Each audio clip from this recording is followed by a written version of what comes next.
ser COVID. En este caso, vamos a ir en orden para que ustedes sepan principalmente qué tipo de caso clínico les puede entrar. El primer tema es infecciones del torrente sanguíneo. Recuerden que cuando hablamos de las infecciones del torrente sanguíneo estamos hablando de infecciones en la sangre, cosa que el estudio principal para estas infecciones del torrente sanguíneo es el hemocultivo. No hay otro estudio para estas infecciones del torrente sanguíneo más que el hemocultivo, ¿ya? En este caso tenemos a una paciente femenina que es Laura Fernández, tiene 62 años y tiene una patología de base.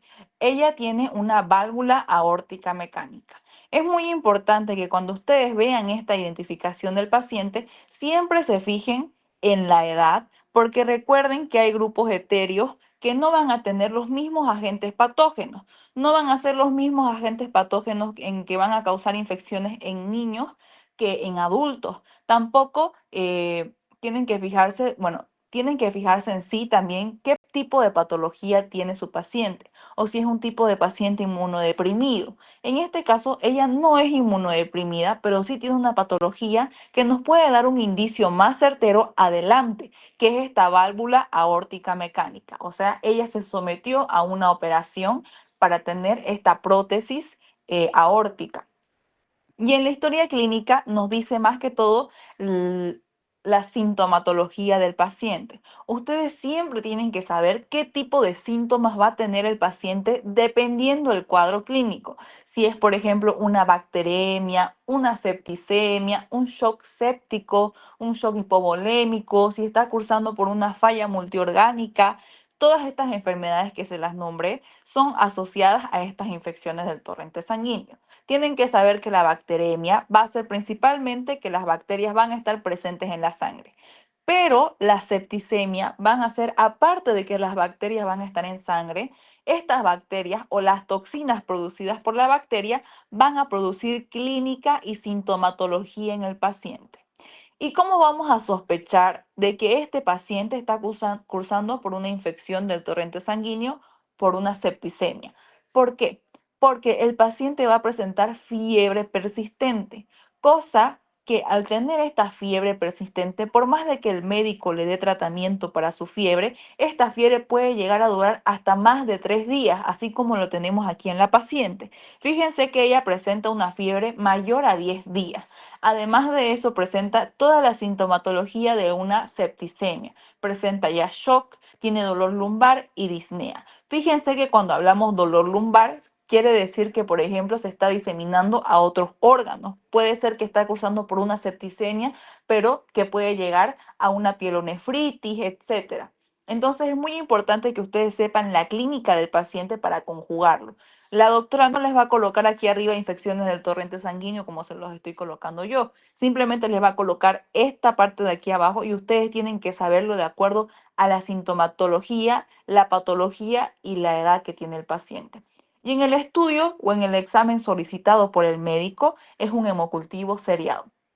Recuerden que el hemocultivo tiene que ser seriado porque las bacterias, dependiendo del tipo de bacteremia que presente, no va a estar siempre en sangre. Ya deberían estar estudiando. Saben que hay bacteremia continua, bacteremia, etcétera, otros tipos de bacteremia.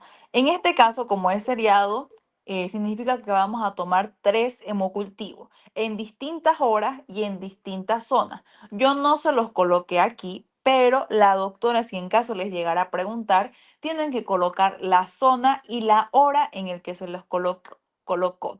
En el caso del frasco número 1, vamos a poner un ejemplo. Se tomó del brazo derecho y además de eso se tomó a las 2:30. En el frasco número 2 de hemocultivo se tomó en el brazo izquierdo y se tomó a las 3 p.m. En el frasco número 3 se tomó en las venas del brazo derecho, de la mano, y se lo tomó a las 3:30. Fíjense que se tomó en distintas zonas anatómicas y con intervalos de tiempo de 30 minutos. No fue a la misma hora todo. Este fue a las 2, este fue a las 3 y este fue a las 3:30. Recuerden que el hemocultivo en el caso de que estemos utilizando el método convencional, porque saben que hay este método automatizado, tenemos que fijarnos pasadas las 24 horas. Después de las 24 horas, vemos que nuestros 3 frascos de hemocultivo sí hay este desarrollo de crecimiento y eso nosotros lo podemos ver con la turbidez y con la hemólisis. Fíjense que en estos 3 tubitos de hemocultivo tienen tanto turbidez como hemólisis. Puede también tener gas y también pueden producir un velo de colonias en la superficie del hemocultivo. Recuerden que son esas 4 características que nosotros tenemos que ver para saber que nuestro frasco de hemocultivo es positivo. Una vez nosotros ya vimos nuestras características macroscópicas y vimos que es un hemocultivo positivo, tenemos que hacer una tinción de Gram. Esa tinción de Gram nos sirve para ver si hay desarrollo polimicrobiano o desarrollo monocrobiano. Recuerden que cuando hablábamos de desarrollo polimicrobiano, estábamos hablando de poli es mucho, polimicrobiano, entonces son muchos microorganismos, más de uno. Entonces, cuando nosotros tenemos un desarrollo polimicrobiano, tenemos que conjugarlo principalmente con contaminación de la flora de la piel, ¿ya? Cuando estamos usando un hemocultivo, lo ideal es tener desarrollo monocrobiano, cosa que yo voy a estar segura de que ese único patógeno que me creció en mi hemocultivo puede ser el agente causal de esta infección del torrente sanguíneo de mi paciente. Si yo veo un desarrollo polimicrobiano, que hay más de 2 microorganismos, más de uno, entonces yo digo que es por contaminación de la flora, ya sea porque no se hizo una buena toma de muestra, una buena asepsia, etcétera, ¿ya? Otro tipo de características que yo tengo que ver cuando yo haga mi tinción de Gram es de que me tiene que crecer el mismo, bueno, tengo que ver el mismo, la misma morfología y también la misma clasificación de Gram. Por eso me refiero a que tienen que tener la misma morfología por la forma. Fíjense, en mi frasco número 2 me crecieron ambos cocos y ambos son Gram positivos. Yo no puedo proseguir con mi hemocultivo si en un frasco me creció cocos Gram positivos y en el otro frasco me creció bacilos Gram negativos. Estaría mal. Al menos en 2 frascos de hemocultivo de los 3 que se tomó, tengo que tener al mismo agente para yo cerciorarme de que es el posible patógeno que está causando esa infección o esa septicemia. En este caso, fíjense, el frasco número 2 y el frasco número 3 tienen cocos Gram positivos agrupados en racimo. Cuando yo hablo de los Gram positivos y de los cocos, recuerden que tenemos estafilococos y estreptococos, ¿no ve? Estáfilo viene de racimo y estrepto viene de cadena. Cosa que yo aquí ya me tengo que ir guiando con esta tinción de Gram para saber qué posible agente es el que está causando la infección en mi paciente. Si yo veo estos cocos Gram positivos agrupados en racimo, ¿de cuál voy a sospechar? ¿De estafilococos o de estreptococos? ¿De cuál de los dos? Estafilococcus. Entonces yo ya estoy sospechando de un estafilococos, ¿no ve? Y tengo que hacer todas esas pruebas para confirmar si es un estafilococo lo que yo estoy aislando. En este caso, cuando yo hago lo que vendría a ser mi reporte, se realiza un examen directo. Recuerdan que lo importante del examen directo es de que ustedes tienen que ver leucocitos. Estos leucocitos indican una posible infección y tiene que estar arriba de 10, como lo puse aquí, de 20 a 25 por campos microscópicos leucocitos, ¿ya? Aquí me olvidé este leuco, pero tienen que ser leucocitos, ¿ya? En el cultivo, yo después de esas 24 horas y en mi tinción de Gram vi esos cocos Gram positivos, hice mi cultivo tanto en agar sangre, en agar chocolate y en agar macón, que como ya sabemos, los medios básicos. Pero yo veo que en mi agar sangre, después de otras 24 horas, hay colonias beta hemolíticas de color dorado. Esto ya es otro indicio, fíjense. La doctora no se los va a colocar así. Ustedes tienen que colocar. Y les estoy mostrando un ejemplo para que sepan cómo tienen que colocarlo en su examen. ¿Qué tienen que colocar en un cultivo? ¿Qué tienen que colocar en la tinción? Si les pide de identificación de género, de especie, antibiograma, el diagnóstico, en algunos casos le puede pedir profilaxis, etcétera. Así tal cual como se los estoy mostrando en todos estos casos clínicos, ustedes tienen que desarrollarlo de la misma forma en su examen. yo veo que en mi desarrollo de agar sangre hay colonias beta hemolíticas de color dorado. En este caso, yo ya sé por bacteriología y por las clases que pasamos, si veo estas colonias de color dorado, ¿de qué tipo de estafilococos voy a sospechar? Hay Aureus, Epidermidis y Saprophyticus. Pero ¿cuál de esos tres produce colonias de color dorado? Ah, Cuando hablamos de lo que vendría a ser los estafilococos, recuerden que es Staphylococcus aureus por el signo de oro, Au. Au es un símbolo químico que significa oro, cosa de que se llama Staphylococcus aureus por esas colonias de color dorado, color oro, ¿ya? Entonces, si yo veo que hay unas colonias beta hemolíticas, recuerden que beta hemólisis significa lisis total, un halo claro alrededor de la colonia y la colonia es de color dorado, entonces yo puedo estar sospechando de un Staphylococcus aureus. En mi tinción de mi medio de cultivo, tengo el mismo agente que está en mi tinción de Gram, entonces yo voy por buen camino. Hay cocos gram positivos agrupados en racimo. Y de esos cocos gram positivos, yo realizo mi prueba de identificación de género. En este caso es la prueba de la catalasa para los cocos gram positivos. Y es catalasa positiva que me confirma que estoy ante el género estafilococo. Recuerden que género es para el nombre en mayúscula de la bacteria, para diferenciar estafilococos de streptococos. No es solo estafilococos de streptococos. Y las pruebas de identificación de especie es para saber el apellido de la bacteria, para que yo pueda tener mi nombre completo del microorganismo aislado.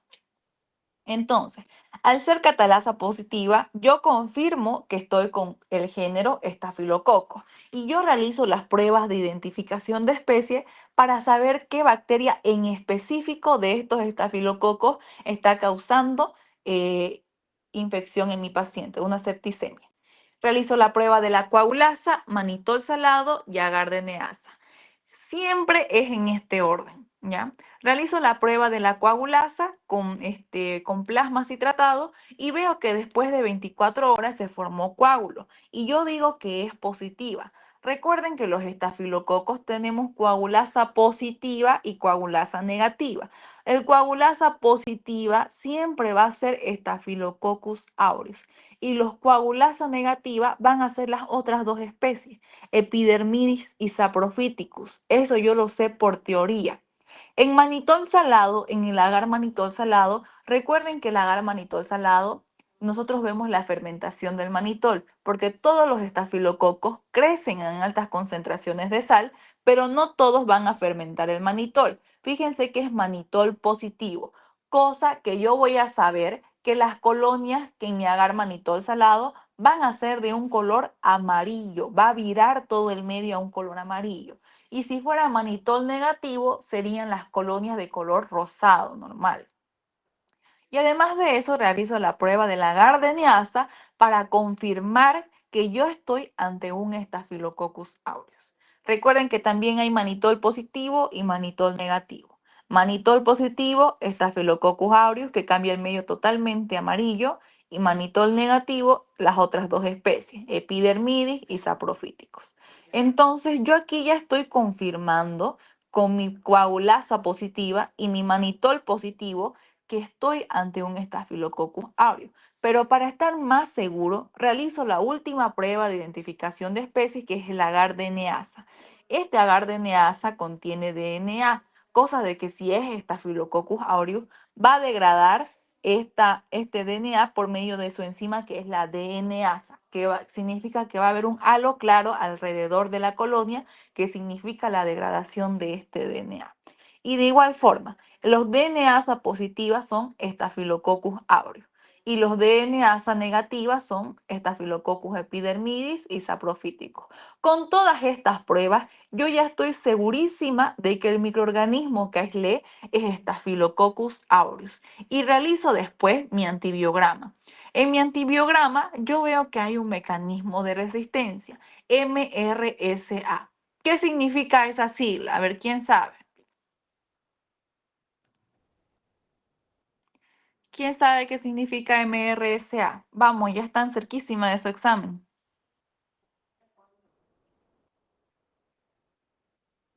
La doctora en su examen les puede poner un mecanismo de resistencia. Les puede poner resistente blea y ella les va a colocar la tinción de Gram. Solo les va a colocar la tinción de Gram así como está aquí al inicio. Desarrollo monocrobiano, tinción de Gram, cocos Gram positivo. Y todo esto ustedes lo van a tener que desarrollar. En este caso, fíjense, MRSA es específico para Staphylococcus aureus. Es meticilina resistente ante Staphylococcus aureus. Cosa que si yo tengo este mecanismo de resistencia, yo no puedo dar lo que vendría a ser betalactámico. Cosa de que mi línea de tratamiento para el paciente va a ser principalmente la vancomicina, linezolid, eritromicina, etcétera. ¿Ya? Por eso es muy importante que sepan, porque en el antibiograma ustedes también van a tener que colocar qué tipo de resistencia tiene, qué antibióticos van a ser sensibles, qué antibióticos van a ser resistentes, si hay, por ejemplo, un mecanismo de resistencia como este caso, qué tienen que reportar, etcétera. Todo esto le va a preguntar la doctora, por eso realizan también antibiograma en laboratorio. Y en mi diagnóstico, yo voy a decir que es una bacteremia asociada a endocarditis infecciosa por Staphylococcus aureus. ¿Por qué yo estoy sacando esto de endocarditis infecciosa? Fíjense que en el cuadro clínico de la paciente yo tengo que hay una válvula aórtica mecánica y en mi exploración hay un soplo diastólico, cosa que estas dos características, el Staphylococcus aureus se caracteriza porque causa bacteremia por endocarditis. En este caso, este Staphylococcus aureus se va a plegar, se va a unir fuertemente a estas válvulas principalmente a esta válvula aórtica y eso va a hacer que impida que cierre bien. Por eso hay este soplo diastólico, porque esta válvula está colonizada con ese estafilococos, cosa de que eso no permite que salga bien o que ingrese bien la sangre. Por eso es asociada a endocarditis infecciosa. Todo esto es clínica principalmente. ¿Tienen alguna duda con esta parte de aquí? Y yo digo que es por Staphylococcus aureus, que es mi agente causal, MRSA, que es el mecanismo de resistencia que presenta mi paciente. ¿Tienen alguna duda con el reporte de este caso clínico para que yo pueda pasar al siguiente? Pueden preguntar ahorita.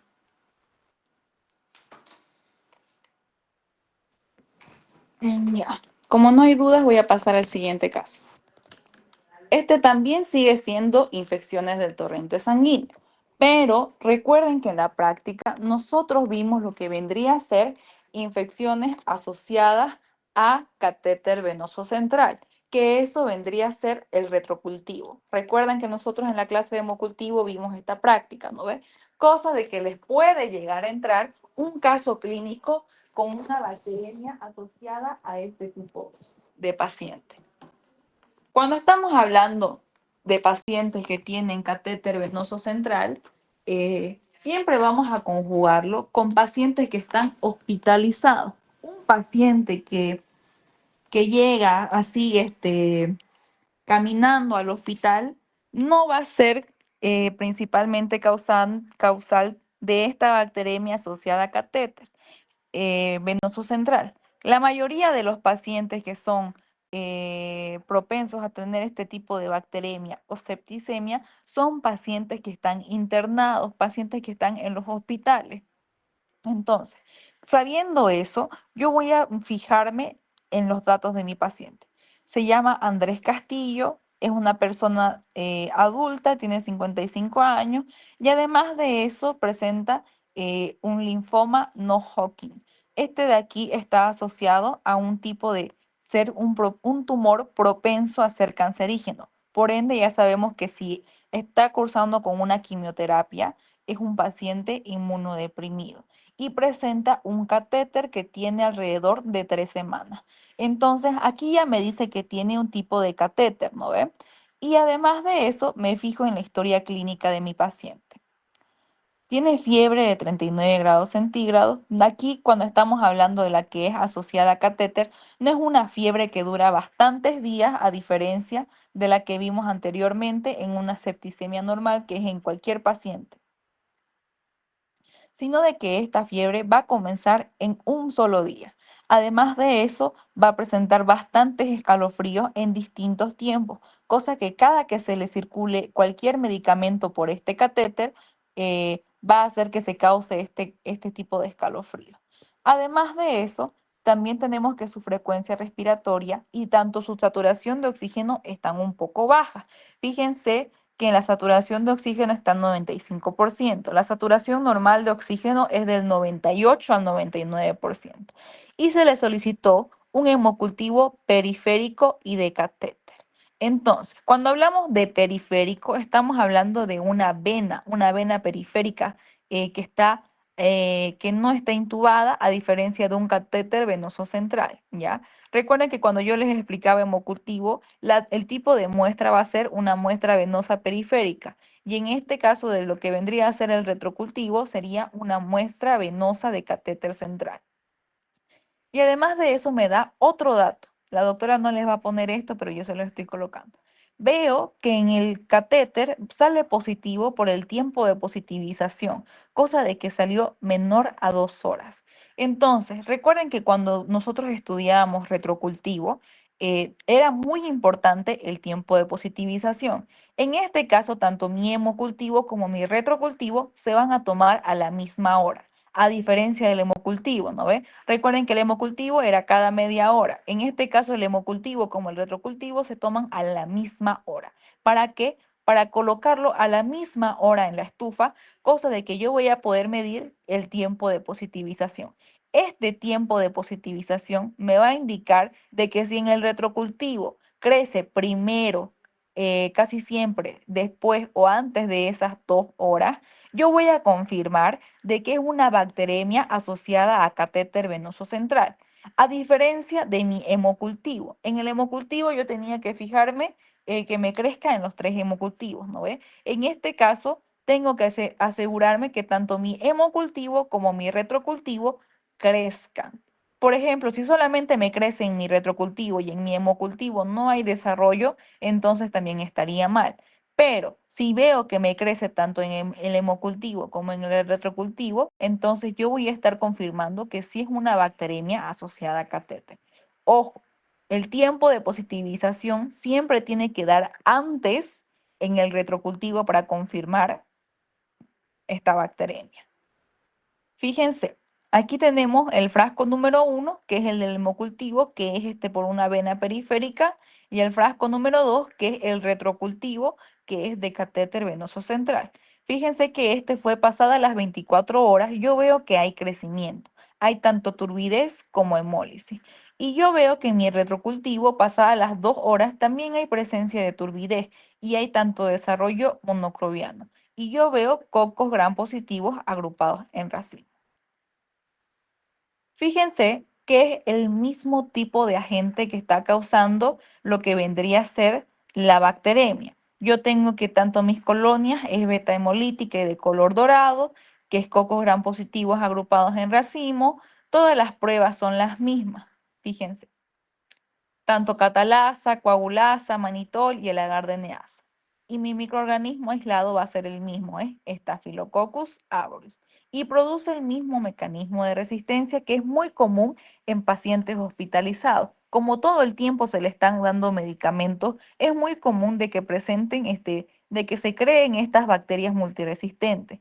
En este caso, pero el diagnóstico sería distinto. En el anterior era bacteremia asociada a endocarditis infecciosa por Staphylococcus aureus. En este caso, como queremos nosotros investigar que la causa de la bacteremia y de la septicemia es por un catéter, entonces nuestro diagnóstico va a ser bacteremia asociada a catéter venoso central por Staphylococcus aureus. Confirmada, ¿por qué? Porque me dio antes mi tiempo de positivización en el retrocultivo que en el hemocultivo. Y recuerden que cuando estábamos hablando de bacterias que están colonizando lo que vendría a ser los catéteres venosos, hay diferentes tipos de bacterias y cómo se tiene que actuar ante estas. ¿Recuerdan qué se tenía que hacer si yo tenía colonizado mi catéter venoso con Staphylococcus aureus? ¿Qué tenía que hacer con el catéter? ¿Tenía que limpiarlo o tenía que quitarlo? ¿Recuerdan o no recuerdan?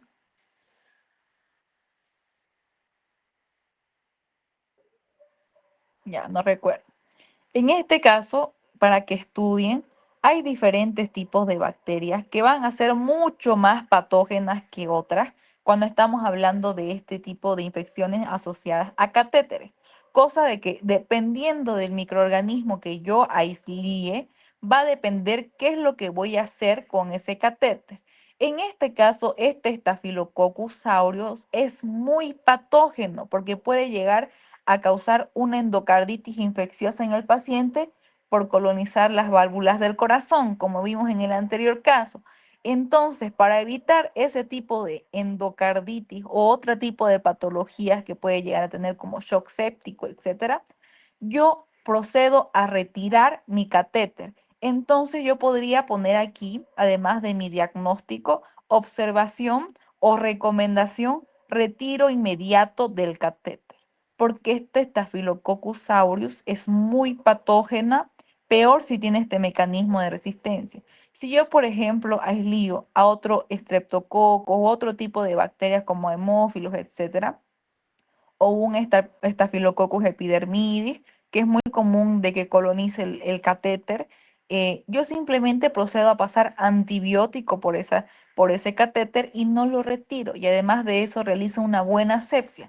A diferencia de este Staphylococcus aureus y de los bacilos gram negativos no fermentadores, que yo voy a proceder a retirar inmediatamente este catéter y proceder a dar antibiótico. Cosa de que este catéter que yo tengo de 3 semanas ya no me sirve. Lo tengo que retirar y colocar uno nuevo. Ahora sí, ya terminamos lo que vendría a ser las infecciones del torrente sanguíneo. Ahora vámonos con las infecciones de las vías respiratorias altas. Sabemos que hay muchas enfermedades que pueden llegar a causar estos tipos de infecciones en las vías respiratorias. Y cuando hablamos de las altas, estamos hablando principalmente de la nariz, la boca, la laringe, la faringe, las amígdalas, hasta la epiglotis, ¿no ve?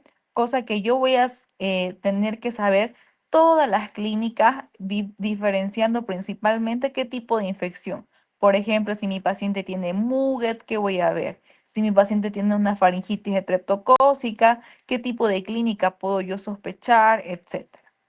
En este caso, fíjense, es un niño, mi paciente. Tiene 8 años y se llama Juan Pérez. Aquí, fíjense, muy importante la edad, 8 años.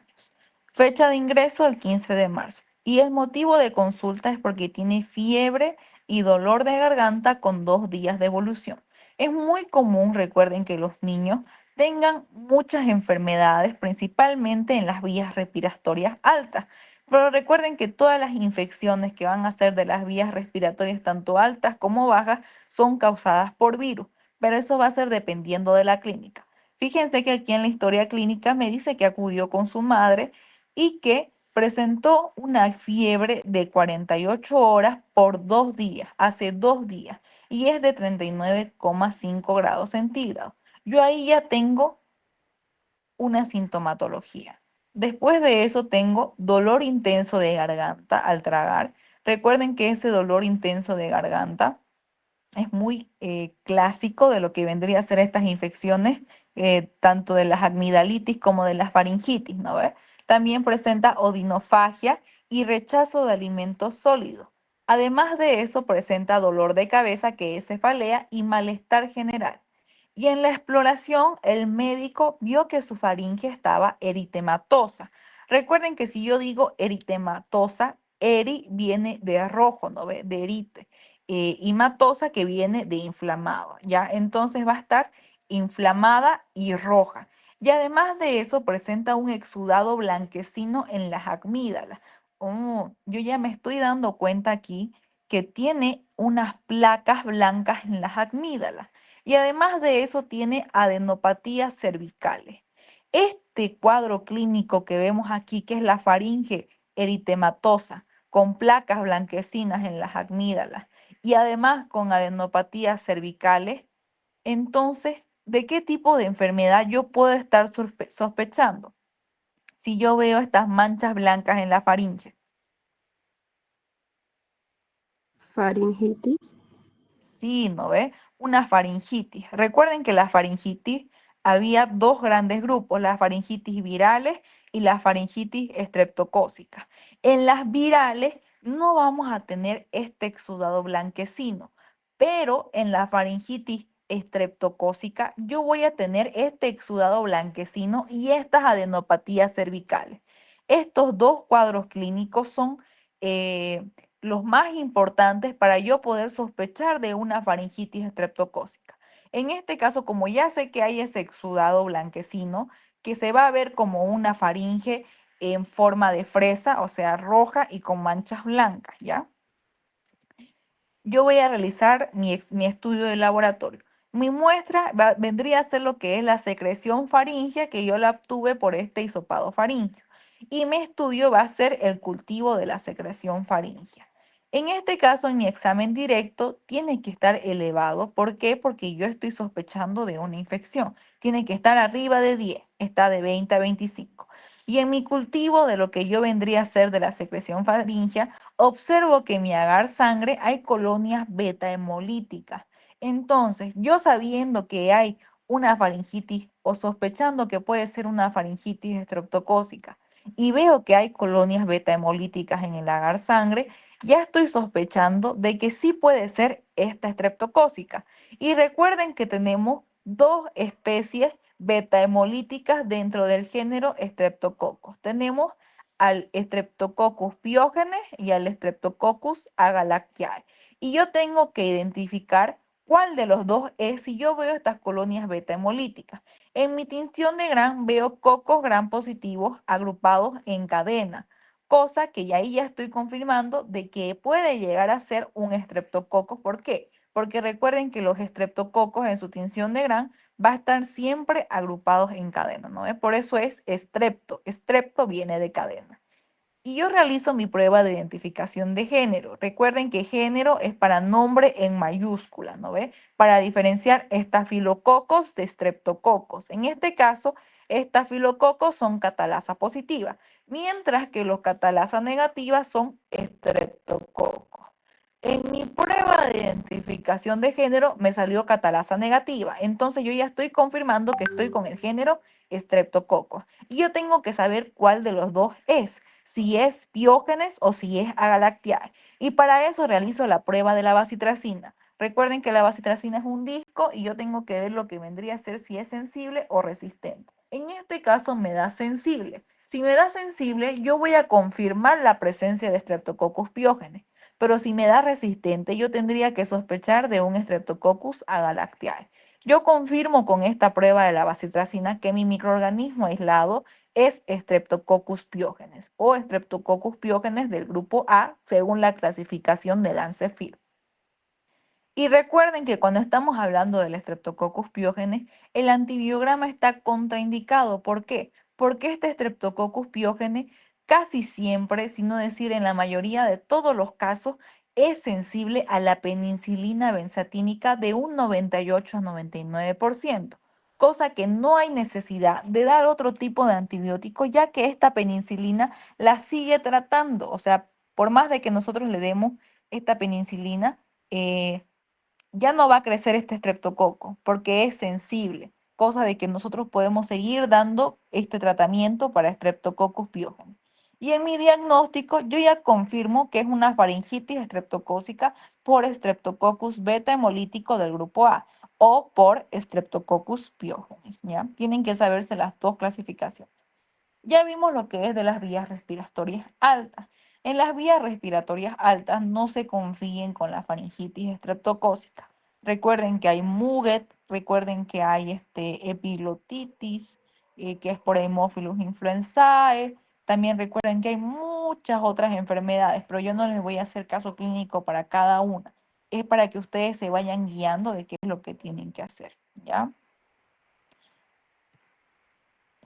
Vámonos con las vías respiratorias bajas. Cuando hablamos de las vías respiratorias bajas, ya sabemos que es desde la tráquea hasta nuestros bronquios, bronquiolos, pulmones, alveolos, etcétera, ¿no ves? Y nuestra pleura. Cosa que yo ya sé anatómicamente que va a estar asociada a estos órganos. Y además de eso, yo ya sé qué tipo de patologías va a estar asociada. Por ejemplo, en los pulmones, neumonía. En los bronquios, eh, una bronconeumonía, una bronquiolitis. En los alveolos también lo mismo. Si es en la pleura, yo estaría sospechando de algún derrame pleural, etcétera, por infiltración o por absceso, cosa que yo tengo que ir siempre conjugando. En los datos de mi paciente, fíjense que yo tengo aquí que tiene una patología de base, tiene diabetes de tipo 2. Además de eso, es una persona de la tercera edad, tiene 65 años. En mi historia me dice que María presenta con un inicio agudo de fiebre, o sea, de que le estaba comenzando la fiebre de 39,2 grados centígrados. Tiene escalofríos y fíjense aquí, tos productiva con esputo purulento. Además de eso, me dice que tiene dolor en punta de costado y fiebre. ¿A quién les hace acuerdo esta triada? Fiebre, tos productiva y dolor en punta de costado. Esto es pregunta de examen, siempre ingresa. ¿A qué tipo de patología les hace acuerdo esta tríada? Lo expliqué en la clase que tuvimos de las vías respiratorias bajas. Fiebre, tos con esputo y dolor en punta de costado. Ya, para que no se olviden, esta tríada que es la fiebre, el dolor en punta de costado y la tos productiva con esputo purulento es la tríada típica de una neumonía típica. Recuerden que teníamos neumonía típica y neumonía atípica. La neumonía típica tenía esta tos productora con esputo. Y la neumonía atípica, lo único que cambiaba es que era una tos seca, ¿ya? Y va a tener la misma triada, fiebre, tos seca y dolor en punto de costado. Y esta neumonía típica tiene fiebre, tos productiva y dolor en punta de costado. Además de eso, tiene disnea, o sea que le cuesta respirar. Su frecuencia respiratoria, fíjense, está baja y que además de eso tiene taquipnea e hipoxemia. Su saturación de oxígeno está rara. Y además de eso se hizo otro estudio complementario que, fíjense, tiene leucocitosis, tiene 18.000 leucocitos por milímetros cúbicos, cosa de que aquí yo ya estoy sospechando de que hay una infección. Y además de eso me marca neutrofilia. Recuerden que los neutrófilos están casi siempre elevados, asociados a una infección bacteriana. Si fueran los linfocitos, estuviera sospechando de una infección viral. Además de que yo ya tengo una neumonía típica aquí que es causada por bacterias, me lo está confirmando el otro estudio solicitado que ya me dice que hay una infección bacteriana por esta neutrofilia. En mi reporte yo voy a realizarlo de esta forma. La muestra va a ser este esputo purulento porque es una tos productiva, recuerden. Si es una tos seca, no van a pedir esputo porque no está produciendo esa flema su paciente. En este caso, como es una neumonía típica, ya me dice aquí que tiene esputo purulento. Por ende, mi muestra va a ser esputo. Y mi estudio va a ser el cultivo de la secreción bronquial o el cultivo de esputo. Cualquiera de los dos es correcto. Además de eso, yo me fijo en mi examen directo. Recuerden que cuando hacíamos lo que vendría a ser el estudio del esputo, teníamos una clasificación, ¿ve? Que yo tenía que ver tanto mis células epiteliales como mis leucocitos. En este caso, mis leucocitos están bien, están de 20 a 25 y mis células epiteliales van a estar siempre escasas cuando yo estoy hablando de esputo. Tienen que ser menor a 5 o menor a 10 para yo estar segura de que ese esputo sí es una secreción bronquial y que no es saliva. Si fuera saliva, mis células epiteliales saldrían elevadas, tendría más de 10 y tendría células epiteliales abundantes. Y no procesaría esa muestra porque es saliva, es contaminación, no me sirve. En mi cultivo, después de las 24 horas, yo veo que se desarrolló en agar sangre pero en este caso tiene colonias alfa hemolíticas de color verde. Recuerden que la alfa hemólisis es una lisis parcial de los eritrocitos, entonces se va a ver de este color verde. Yo ya estoy sospechando de que si es una neumonía típica, es una neumonía de la comunidad, porque es una paciente que no está ingresada en un hospital. Recuerden que la neumonía típica está causada principalmente por dos agentes infecciosos. ¿Cuáles son esos? El Streptococcus pneumoniae y el Haemophilus influenzae. Cosa que yo ya estoy sospechando aquí que es una neumonía típica, además de eso de la comunidad, porque nos dice que ella no está internada y yo tengo que sospechar dependiendo de qué es lo que veo aquí en mi agar. Aquí en mi agar yo ya veo que hay una alfa hemólisis. Esa alfa hemólisis además de lo que yo vea en mi tinción de Gran, yo voy a ir sospechando de cuál de las dos puede ser si yo estoy sospechando de una neumonía típica. Entonces, si es una neumonía típica por Streptococcus pneumoniae, voy a ver diplococos Gran positivos agrupados en par y van a ser lancelados. Recuerden que por lancelados me refería a que no eran bien redonditos los cocos, sino que eran cocos alargados. Y si yo sospechara de una neumonía típica por Haemophilus influenzae, yo vería en mi tinción de Gran cocobacilos gran negativos, ¿no ven? Entonces, yo aquí ya tengo que hay colonias alfa hemolíticas en agar sangre y que mi diplococos gran positivos están agrupados en pares. Aquí yo ya me doy una idea de que estoy sospechando de un estreptococo, cosa que yo realizo mi prueba de identificación de género. Para la prueba de identificación de género para los cocos gran positivo es la catalasa, lo mismo.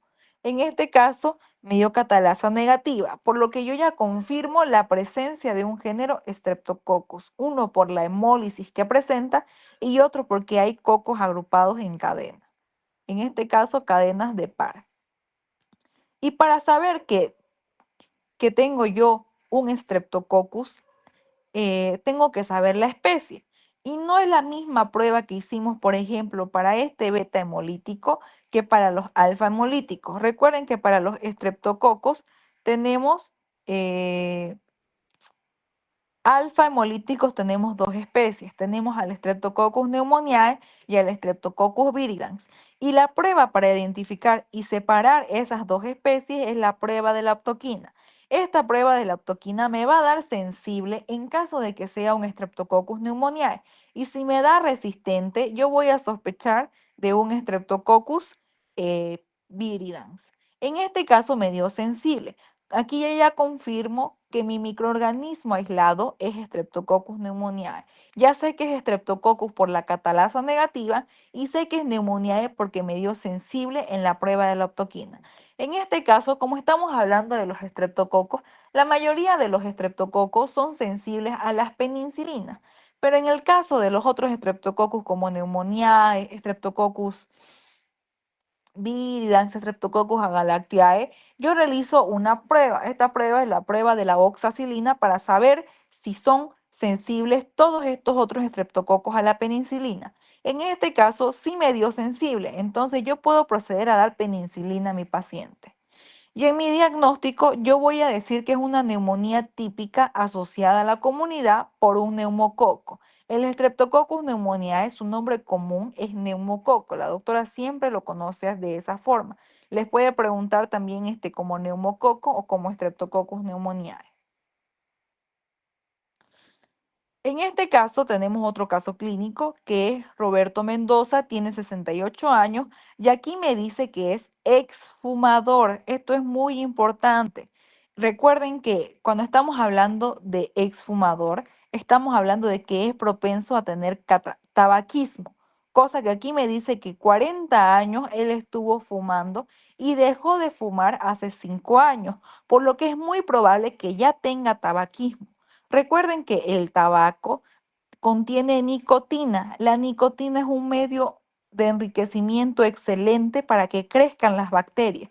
Cosa que aquí, como ya me dice que es exfumador, yo voy a darme cuenta qué tipo de patología puede presentar o de infección. Además de eso, me dice que es obeso y que tiene una hipertensión arterial. Y aquí me dice que presenta tos crónica. Por crónica nos referimos a que es por mucho tiempo, a diferencia de la aguda. En las neumonías casi siempre son tos aguda. Fíjense como en este caso es un inicio agudo de fiebre con tos con esputo. Pero en este caso me dice que es una tos crónica y además de eso que es productiva, o sea que tiene esputo y que le duró más de 3 meses, cosa que aquí yo ya confirmo que es crónico. Además de eso, tiene el aumento de disnea y su esputo estuvo purulento. En su historia clínica actual, tiene lo que es una exacerbación aguda, perdón, y significa que es una tos productiva con esputo amarillento. Además de eso, presenta tanto fiebre como fatiga y disnea. Pero aquí hay otro caso, aquí hay otra clínica que es muy importante que ustedes tienen que saber, que no presenta hemóptisis o pérdida de peso. ¿Por qué tienen que fijarse en esta hemóptisis o pérdida de peso? Porque estos dos cuadros, además de lo que vendría a ser la sudoración por la noche, nos van a dar indicio de que puede tener una tuberculosis, que puede ser un paciente tuberculoso. Si no tiene pérdida de peso, ni hemóptisis, ni sudoración por la noche, entonces yo voy a descartar que mi paciente es tuberculoso. Por eso es muy importante que se fijen en esta triada de lo que vendría a ser de la tuberculosis. Hemóptisis, pérdida de peso y sudoración en las noches. Si su paciente llegara a presentar esta hemóptisis, la pérdida de peso y además de eso, la sudoración, yo tendría que sospechar de una Mycobacterium tuberculosis y realizar baciloscopía. Pero como aquí me dice que no tiene esa triada típica de la tuberculosis, yo no voy a sospechar de ese, sino de otro tipo de paciente. Como ya me dice que es una tos crónica y además de eso, de que él era exfumador, puede estar sospechando de una bronquitis, ¿no ves? De una bronquitis crónica, porque ya me dice que hay disnea, que le cuesta respirar y que además de eso produce un esputo amarillento. Cuando ya llega a producir ese esputo amarillento, está conjugado casi siempre con los bronquios. Y yo, además de asociarlo con lo que vendría a ser que es exfumador, recuerde que la mayoría de las bronquitis crónicas están asociadas por tabaquismo. En este caso, mi muestra va a ser esputo porque produce, fíjense, tiene una tos productiva mucoide y su esputo es amarillento. Y mi cultivo va a ser el cultivo de esputo o cultivo de la secreción bronquial. Mi examen directo va a ser de 20 a 25 leucocitos por campo microscópico y aquí no lo puse, pero las células epiteliales tienen que ser escasas. Siempre en un esputo las células epiteliales tienen que ser escasas. En mi desarrollo yo veo que en el agar sangre no me desarrolló, pero que sí me desarrolló en mi agar chocolate. Y veo colonias en forma de gota de rocío. Significa que son colonias muy pequeñitas, ¿ya? Y en mi tinción de Gran, yo veo un cocobacilo gran negativo. Aquí ya tengo que conjugar qué es lo que voy a sospechar. Si yo tengo que me crece en agar chocolate y no en agar sangre, yo estoy pensando que es una bacteria exigente, porque recuerden que el agar chocolate tenía muchos nutrientes de los eritrocitos rotos, ¿no ves? Y en mi tinción de gran yo veo un cocobacilo gran negativo. Yo ya estoy sospechando de qué tipo de bacterias me pueden crecer en agar chocolate. Tenemos dos, a Haemophilus y a las Neisseria. Pero aquí yo veo que en la tinción de gran es un cocobacilo. Recuerden que las Neisseria son diplococos gran negativos. Entonces yo me voy a inclinar más por un Haemophilus. En mi prueba de identificación de género, yo voy a tener que es catalasa positiva y además de eso que son oxidasa positiva, cosa que esta prueba no se los va a pedir la doctora, pero sí les va a pedir la prueba de identificación de especie. Como estamos hablando o sospechando de una bronquitis crónica porque tiene una tos productiva mayor a 3 meses y además de eso tiene como dato clínico que era exfumador, o sea que presenta tabaquismo, yo voy a sospechar de un Haemophilus influenzae. Y para eso yo voy a realizar la prueba de identificación de especie, que es la prueba de satelicismo. Recuerden que satelicismo era cuando nosotros colocábamos una estría vertical de Staphylococcus aureus y una siembra masiva del Haemophilus, que se sospechaba, de la cepa sospechosa. Y si me crecía solamente en la zona de de la hemólisis del Staphylococcus aureus, yo voy a decir que mi prueba de satelicismo es positiva y que mi microorganismo aislado estoy confirmando que es Haemophilus influenzae. O también se puede realizar la prueba de los factores, la prueba del factor 10 y del factor 5. Recuerden que el Haemophilus influenzae crece en esos dos factores. Si fuera el Haemophilus ducreyi, a factor 10. Y si fuera el otro Haemophilus, factor 5, ¿ya? Y en mi antibiograma yo veo que es sensible a la ampicilina, ceftriaxona y cefotaxima, ¿ya? Ustedes siempre tienen que memorizar, ya que si no saben mecanismos de resistencias o demás, traten de memorizarse tres antibióticos sensibles y aunque sea unos dos resistentes. Y mi diagnóstico, yo ya estoy confirmando que es una bronquitis crónica porque yo tengo el esputo amarillento que tiene una tos crónica productiva mayor a 3 meses, significa que es una bronquitis crónica, y que además de eso tiene tabaquismo. Me confirma todos esos datos y además de eso que el cultivo que aislé de esputo es de Haemophilus influenzae. Entonces yo estoy confirmando que mi diagnóstico es una bronquitis crónica asociada a Haemophilus influenzae. Tenemos por último un último caso. Tenemos a Ana García, que es una persona de la tercera edad de 72 años. Este es... Ah, ya. Este caso es principalmente de una paciente que está hospitalizada, internada. Entonces yo no voy a sospechar ya de enfermedades asociadas a la comunidad, sino que voy a asociar a patógenos asociados en el nosocomio, en el hospital. Recuerden que no son los mismos patógenos que yo voy a aislar en una persona sana, hacia afuera, como estamos nosotros, que los patógenos que pueden llegar a causar infecciones en las personas hospitalizadas. En este caso, fíjense, es una persona de 72 años y ingresó al hospital porque tuvo un trauma craneoencefálico, pero debido a ese trauma tuvieron que intubarla y está intubada con una ventilación mecánica. Tiene un procedimiento invasivo. Recuerden que esta ventilación mecánica es porque inducen un tubo endotraqueal para que llegue hasta el pulmón por 8 días en UCI, en terapia intensiva, en UTI. Y además de eso, veo que tiene un deterioro súbito en su historia clínica. Presenta fiebre de 38,5 y además de eso hay leucocitosis, cosa que yo puedo estar sospechando de una infección bacteriana porque es arriba de 22.000. Si yo tengo arriba de 10.000, yo sospecho de una infección bacteriana. Y si tengo menor de 10.000, como 6.000, 5.000, etcétera, de una infección viral. Y además de eso, tiene secreción purulenta y se hizo un estudio, se tomó una muestra por aspirado traqueal, significa que se realizó broncoscopía y se obtuvo secreción purulenta. Y lo que vendría a ser en la tomografía del tórax hay opacidades multifocales. Con eso nos referimos a que cuando nosotros veamos la radiografía, vamos a ver muchas manchas, blancas en diferentes zonas del pulmón. Por eso es multifocal. Significa que no está en un solo lado del pulmón, sino de que está extendido. En mi muestra va a ser la secreción por aspirado transtraqueal y mi estudio va a ser el cultivo del aspirado o cultivo de la secreción bronquial, etcétera.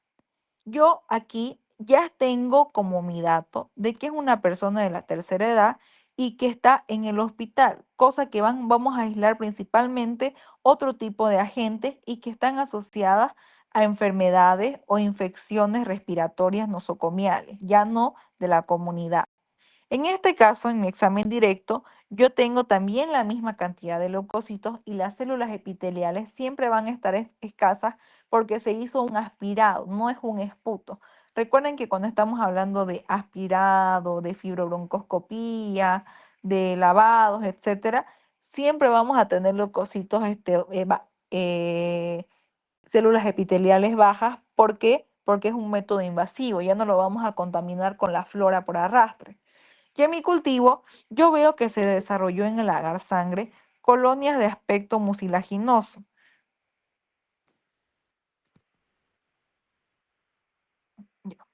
yo veo que se desarrolló colonias de aspecto mucilaginoso que tienen un aspecto esmerilado y aparte de eso que tienen un olor a frutas. Y en mi tinción de gran yo veo que son bacilos gran negativos. Entonces, yo tengo que fijarme en mi cultivo y en mi tinción de gran. Yo veo bacilos gran negativos.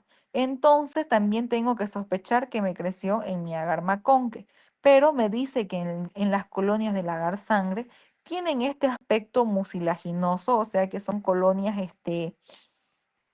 mucosas, mucoides, cosa de que no van a ser colonias así separaditas como las que vimos en el laboratorio, y esmerilado. Por esmerilado nos referimos a que van a aparecer como si fueran transparentes, con un brillo y olor a frutas. Este tipo, esta triada que estamos viendo de mucilaginoso, esmerilado y con olor a frutas, es característico de la pseudomonas. Y aparte en mi tinción de gran me confirma que hay bacilos gran negativos. Recuerden que tenemos bacilos gram negativos fermentadores y no fermentadores. La pseudomona forma parte de lo que vendría a ser los bacilos gram negativos no fermentadores y tiene como aspecto en agar sangre estas colonias. Y para eso yo realizo mi prueba de identificación de género. Yo voy a realizar la prueba de la oxidasa y la prueba de la fermentación en el TCI.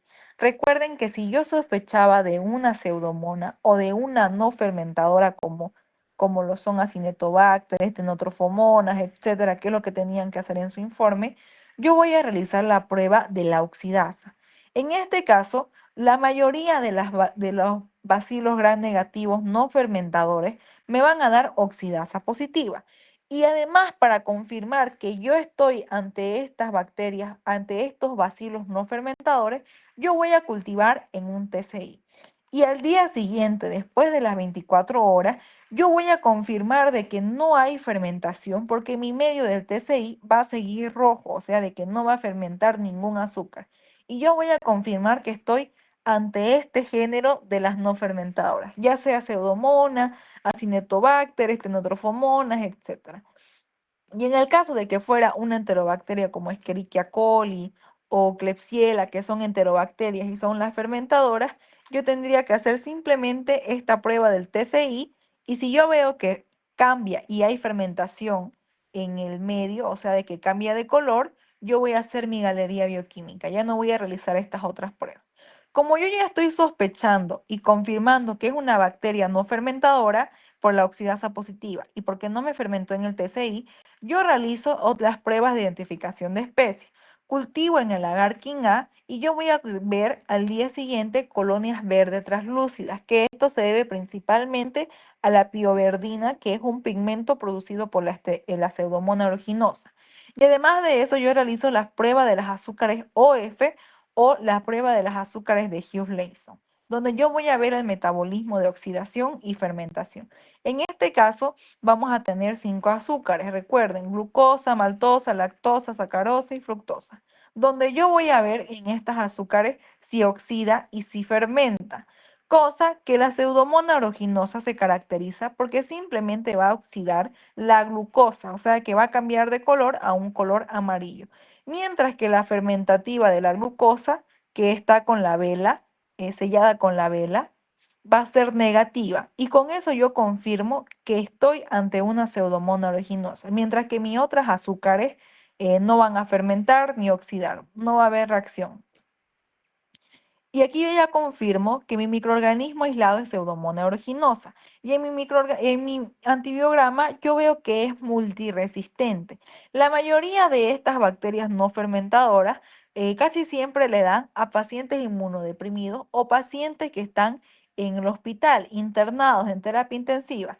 Y son muy peligrosas porque tienden a tener esta multiresistencia. Cosa de que si es una bacteria multiresistente, al momento de que yo dispense tratamiento, va a ser muy limitado. En este caso, como es multiresistente, ya no me sirve darle ningún betalactámico y en este caso yo tendría que darle el tratamiento con carbapenémico, solamente imipenem, meropenem, etcétera, ¿ya? Todos los carbapenémicos, ertapenem, etcétera. Y en mi diagnóstico yo voy a tener una neumonía asociada a ventilador mecánico porque fíjense, la paciente está con ventilación mecánica. Entonces, neumonía asociada a ventilador mecánico por Pseudomonas aeruginosa multiresistente. Cuando yo estoy hablando de estas neumonías nosocomiales, casi siempre son los bacilos gram negativos, ¿ya? Tanto las fermentadoras como las no fermentadoras. En caso de que ustedes tengan una ventilación mecánica, así como este paciente, estaría mal que ustedes coloquen un Streptococcus pneumoniae. Tienen que colocar siempre bacilos gram negativos, ya sea Escherichia coli, Klebsiella o una pseudomona, etcétera. Ahora sí, nos vamos a lo último, que son las infecciones del sistema nervioso central. Cuando hablamos de las infecciones del sistema nervioso central, ya saben que tenemos meningitis, encefalitis, abscesos, etcétera, ¿no ve? Entonces, la más importante es la meningitis y vamos a tener diferentes tipos de meningitis, ¿no ve? En este caso, recuerden que la triada de la meningitis es cefalea, rigidez de nuca y y fiebre. fiebre. Siempre tienen que recordar las triadas. Ya vimos la triada de la neumonía, la triada de la tuberculosis, la triada de la meningitis, también, por ejemplo, qué tipo de clínica va a tener su paciente con septicemia. Siempre tienen que conjugar la clínica con lo que puede llegar a tener el paciente. En este caso, fíjense, es un paciente adulto, Luis Herrera. Además de eso, tiene etilismo, o sea que es alcohólico, es un factor predisponente. Y además de eso tiene otitis crónica. Fíjense, cuando estamos hablando de otitis, estamos hablando del oído. Otitis crónica significa que es de bastante tiempo. El oído está muy cerca de lo que vendría a ser nuestro sistema nervioso central, cosa que esta otitis crónica puede ser un factor predisponente para que nuestro paciente desarrolle una infección en cualquiera de nuestros órganos del sistema nervioso central, que son el cerebro, el cerebelo, las meninges, la parénquima, etcétera, ¿no ve? Entonces, ya me dice aquí que tiene otitis crónica y además de eso, alcoholismo. Vemos que tiene fiebre de 40 grados centígrados, tiene cefalea y rigidez nucal. Aquí ya yo tengo mi triada típica de la neumonía. Además de eso, presenta fotofobia, confusión y vómito, cosa que esta fotofobia y confusión significa que la meningitis está avanzada, que es aguda, que está en su fase más elevada. Y además de eso, yo tengo que es signo de Brudzinski positivo. Recuerden que esto la doctora se los enseña en teoría. El signo de Brudzinski, perdón, es principalmente para ver si el paciente puede llegar a doblar lo que vendría a ser la nuca. O sea, tiene que estar el paciente tiene que estar echado y tiene que tratar de llegar las rodillas hacia el pecho. Si el paciente no logra llegar lo que vendría a ser la cabeza hacia sus rodillas, entonces yo ya tengo que el signo de Brudzinski es positivo. Entonces aquí yo ya tengo un diagnóstico rápido de meningitis, ¿no ve? Pero para eso yo tengo que ver mi líquido cefalorraquídeo y ver otro tipo de pruebas para ver si es bacteriano, si es viral, si es fúngico, etcétera. Yo realizo lo que vendría a ser punción lumbar para tener mi líquido cefalorraquídeo. Aquí en mi líquido cefalorraquídeo, al observarlo macroscópicamente directamente, yo veo que es turbio. Recuerden que el líquido cefalorraquídeo normal es como agua de roca, o sea, de que es incoloro, es límpido. Y en mi recuento, yo veo de mi líquido cefalorraquídeo que hay 4.500 células. Aquí no es PMN, ¿ya? 4.500 células, o probablemente esto sea eh, del recuento hemático. Y que mi glucosa está baja, está de 20 miligramos de decilitro y mis proteínas están de 300 miligramos de decilitro. Recuerden que la glucosa, si no me equivoco, es de 35 a 70 en líquido cefalorraquídeo, cosa que si mi glucosa está baja, yo puedo asociarlo con una meningitis bacteriana. ¿Por qué? Porque la glucosa vendría a ser la fuente de carbono o la fuente energética de la bacteria. Significa que la bacteria está usando esta glucosa que hay presente en mi líquido cefalorraquídeo para que yo pueda sospechar de que es bacteriano. Y además de eso, mis proteínas van a estar elevadas por la inflamación. Otra característica que me va a ayudar a diferenciar una bacteriana de una viral, de una fúngica y una tuberculosa es el aspecto de mi líquido cefalorraquídeo. Casi siempre las meningitis bacterianas van a ser un líquido cefalorraquídeo turbio, a diferencia de la fungémica, de la viral y de la tuberculosis, de la tuberculosa, que van a tener un aspecto ya sea opalescente o límpido. Cosa que yo voy a tener aquí mi cuadro clínico. Tengo que mi muestra es líquido cefalorraquídeo y aquí el estudio es muy importante. Análisis citoquímico y bacteriológico del líquido cefalorraquídeo. Así completo lo tienen que colocar en su examen. Si colocan cultivo de líquido cefalorraquídeo está mal. El estudio completo es esto, ¿ya? En mi aspecto, yo veo que es turbio mi líquido cefalorraquídeo. Recuerden que si es turbio, yo no tengo que centrifugarlo para tener mi sobrenadante y mi sedimento. Puedo procesarlo de la forma directa, pero si fuera límpido u opalescente, yo tengo que separarlo por centrifugación para tener mi sobrenadante y mi sedimento, cosa que mi sobrenadante me va a servir para mi examen citológico y mi análisis químico y el sedimento me va a servir para las pruebas bacteriológicas. En este caso, mi examen citológico, yo veo que conté en la cámara de Neubauer con mi reactivo de Tour y con mi muestra, y conté 4.500 células por milímetro cúbico. Normalmente no tendría por qué haber células en mi líquido cefalorraquídeo. Mayor a 2, mayor a 3, no tendría que haber más, ya que siempre hay en circulación en nuestro sistema por defensa propia.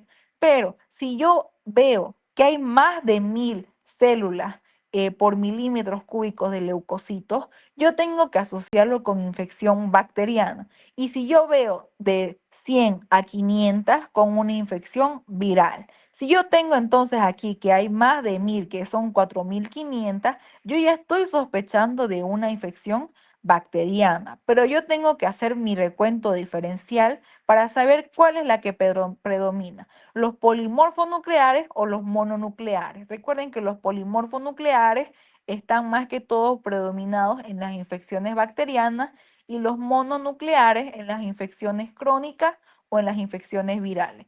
En este caso yo veo que hay 86% de polimorfos nucleares, lo que me confirma que estoy ante una infección bacteriana, una meningitis bacteriana.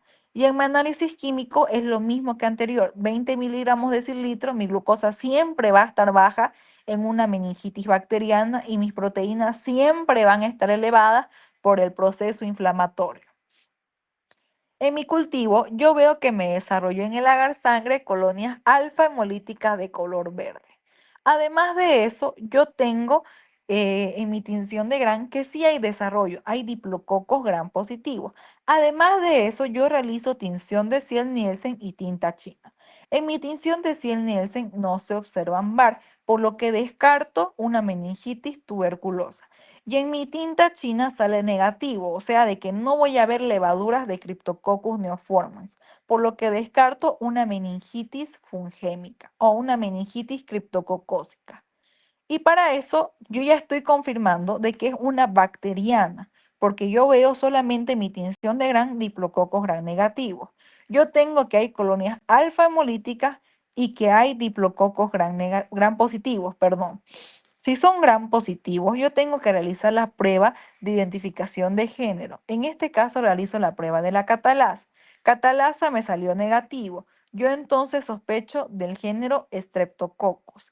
Y para confirmar qué especie es del género Streptococcus, si yo veo que son colonias alfa hemolíticas, realizo la prueba de la optoquina. Me salió sensible y aislé al microorganismo Streptococcus pneumoniae.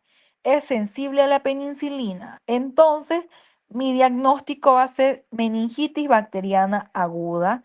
Aguda precisamente porque yo veo que mi líquido cefalorraquídeo está turbio. hay leucocitos elevados y además de eso es aguda porque hay fotofobia, confusión y vómito. Ya vimos lo que vendría a ser una bacteriana. Vámonos con otra. En este caso, yo tengo que es una paciente femenina se llama Elena. Aquí tengo que es 32 años. Recuerden que las meningitis es muy importante la edad porque no son los mismos agentes patógenos para un neonato, para un adulto y para un niño pediátrico, ¿no ve? En este caso, como es adulto, las principales especies de las que yo voy a sospechar es Streptococcus pneumoniae, Neisseria meningitidis, etcétera. En este caso, como es 32 años, es adulta, yo también voy a sospechar de eso. Pero además de eso, tengo otra clínica muy importante de Elena, que tiene VIH, SIDA no tratado, cosa de que este es un factor predisponente muy importante para sospechar de una meningitis. ¿De qué tipo de meningitis? De una meningitis fungémica. La mayoría de las meningitis fungémicas, especialmente las que son causadas por Cryptococcus neoformans, tienen como factor predisponente al SIDA, cosa de que tiene que tener sí o sí SIDA mi paciente en la mayoría de los casos, en un 80%, para que tenga Cryptococcus neoformans. En este caso, yo veo que tiene cefalea progresiva, tiene fiebre y tiene rigidez nucal, pero no marcada, por lo que yo tengo también la triada de la meningitis, pero a diferencia de la bacteriana, no es elevada, no es aguda, sino de que es progresiva, cosa de que tardó mucho tiempo, lo cual es característico de las infecciones fungémicas, de que se tardan. Mi líquido cefalorraquídeo es claro, es límpido. Y además de eso, los linfocitos que yo conté es de 80. Mi glucosa está normal y mis proteínas también. Entonces, yo tengo que saber que cuando estoy hablando de lo que es una meningitis fungémica, la mayoría de las veces, casi siempre va a estar todo normal en mi líquido cefalorraquídeo. Puede parecer que todo está en orden, pero aún así yo tengo que hacer las pruebas de identificación para saber si tiene o no. En este caso, en mi examen citológico tiene menos de 100 células, entonces tiene 80 células por milímetros cúbicos. Mi aspecto es límpido. Y además de eso, en el desarrollo en mi recuento diferencial está normal, fíjense. Tiene de 65 polimorfonucleares y 35 de mononucleares. Hasta aquí yo podría decir que mi paciente no tiene nada, porque mi análisis químico también está normal, su glucosa y sus proteínas, pero aún así yo tengo que continuar. En este caso, no me desarrolló en el cultivo de agar sangre, ni agar chocolate, ni agar maconque, pero sí me desarrolló en agar saburot y veo colonias levaduriformes. Después procedo a realizar mi tinción de Gran, mi tinción de Ciel-Nielsen y la tinta china. En la tinción de Gran veo que no se observan gérmenes, o sea que no se tiñó ninguna bacteria, que no hay bacterias. También en mi tinción de Ciel-Nielsen veo que no se observan VAR, entonces descarto una meningitis tuberculosa. Pero fíjense, en mi tinta china me salió positiva. Entonces, si mi tinta china me salió positiva, yo tengo que ver levaduras de Cryptococcus neoformans. Y para confirmar que yo estoy ante un Cryptococcus, yo realizo la prueba de identificación de especie, que es la prueba de la uriasa. Es en el mismo tubito que utilizamos para la galería bioquímica de la urea, y en este caso tiene que ser uriasa negativa para para yo confirmar que mi microorganismo aislado es un Cryptococcus neoformans. Y en el caso de lo que es los hongos, no se realiza antibiograma, se realiza fungigrama. Y el principal tratamiento para las micosis diseminadas, que son principalmente así del sistema nervioso central, de la sangre, de todo el cuerpo, etcétera, siempre es la anfotericina B. Y en este caso, mi diagnóstico va a ser meningitis criptococócica en un paciente inmunodeprimido por SIDA. ¿Por qué? Porque vimos que tenía VIH no tratado. Aquí es muy importante el SIDA. La mayoría de los pacientes que tienen una meningitis fungémica por Cryptococcus siempre van a tener o siempre tienen que conjugarlo con que va a tener SIDA su paciente o VIH. Siempre va a estar inmunodeprimido. En este caso, vamos a tener una meningitis tuberculosa. Yo voy a tener que también es progresiva, tiene una cefalea crónica, pero además de eso, fíjense, veo que bajó de peso, ¿no ve? Además de eso, va a tener lo que es sudoración en la noche y además de eso va a tener la fiebre, ¿no ve? Tiene fiebre vespertina, letargia y además de eso tiene una hidrocefalia. Esta hidrocefalia va a ser principalmente un tipo de factor que puede dar compromiso a otro tipo de órgano. Aquí también fíjense en mi clínica, en mis datos de mi paciente, veo que tuvo exposición previa a tuberculosis pulmonar en su familia. Entonces, este dato es muy importante o puede que no lo tenga este dato, pero para que ustedes vayan sospechando de una tuberculosis. Tiene que haber sudoración en la noche, bajo peso y tos con esputo. Pero eso sería en el caso de que sea una tuberculosis. En este caso de que es una meningitis tuberculosa, tiene que haber cefalea crónica, bajo peso y la fiebre. La mayoría de la fiebre va a ser vespertina, quiere decir que días a días puede darle y otros días no. Fíjense que su líquido cefalorraquídeo es claro, pero como es bacteriana,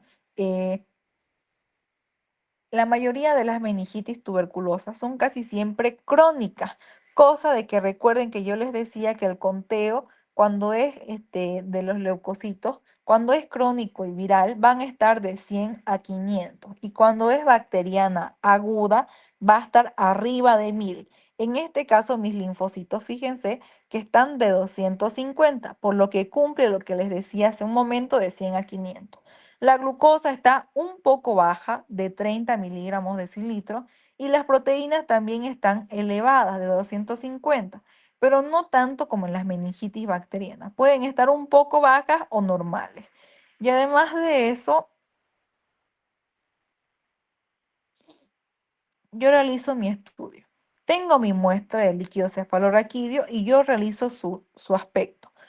Veo que su aspecto es límpido, es claro, por lo que yo aquí no podría sospechar y decir principalmente de que mi paciente no tiene nada. Pero aquí en el examen citológico yo veo que hay presencia de leucocitos, hay de 250. Yo puedo sospechar de una infección viral o de una infección crónica como lo que es la tuberculosa. Después de eso yo realizo mi conteo diferencial y yo les decía que en la meningitis tuberculosa, como en la viral, va a haber predominio de los mononucleares. Y aquí lo tengo confirmado. Mis polimorfos están en 25 y mis mononucleares están en 75. Mi glucosa está un poco baja y mis proteínas también están, aquí tendría que estar de 250, perdón. En mi tinción de Gram veo que no se observan gérmenes, o sea, de que no hay bacterias aisladas, pero en mi tinción de Ciel-Nielsen sí observo un par y veo que es positivo dos cruces. Quiere decir que hay más de 10, más de hay de 1 a 10 bar en 50 campos observados. Y mi tinta china me salió negativo. Como yo estoy sospechando y ya me salió que mi tinción de Ciel-Nielsen es positivo dos cruces, yo ya tengo confirmado que mi microorganismo aislado es Mycobacterium tuberculosis. Aquí no se realiza cultivo. Claro que hay cultivo que es el Lowenstein-Jensen, pero ese Lowenstein-Jensen es principalmente para estudios de investigación. ¿Por qué? Porque la tuberculosis, el Mycobacterium tuberculosis, crece en mucho tiempo, en 40 días. Hasta ese tiempo su paciente ya se les muere. Por eso el estudio diferencial es la baciloscopía, que es por medio de esta tinción de Cielnies. Y el tratamiento principal para esta tuberculosis, esta meningitis tuberculosa, es isoniazida, rifampicina, etambutol, etc. Y yo tengo que mi diagnóstico es una meningitis tuberculosa con compromiso basal por la hidrocefalia. Aquí tenemos, fíjense, en la bacteriana va a ser mayor a polimorfonucleares, Mi glucosa va a estar siempre baja, traten de ponerla siempre de 20 a 25. Mis proteínas van a estar siempre mayor a 200, como en nuestro caso clínico que estaba de 350, y su aspecto va a ser turbio. En el caso de la fúngica, va a estar casi siempre normal. Mi glucosa como mis proteínas van a estar tanto normales y mis proteínas van a estar altas, pero mi apariencia de mi líquido cefalorraquídeo puede ser clara o limpia. En la viral vamos a tener tanto de 10 a 500 linfocitos o leucocitos para contar. Tanto mi glucosa como mis proteínas van a estar normal y mi apariencia va a ser clara. En el caso de que sea una meningitis viral, las pruebas para identificarlo es PCR, ¿ya? La mayoría de las pruebas virales para meningitis se utilizan PCR para diagnóstico rápido, PCR en tiempo real. Y si fuera una meningitis tuberculosa, vamos a tener de 100 a 500 linfocitos o leucocitos. Mi glucosa va a estar un poco baja, como lo vimos de 300, y mis proteínas van a estar altas o elevadas. Y la apariencia puede ser clara o opalescente. Eso sería lo que tendríamos que ver el día de hoy. Si tienen alguna duda, pueden preguntar ahorita sobre lo que puede llegar a entrarles en el examen.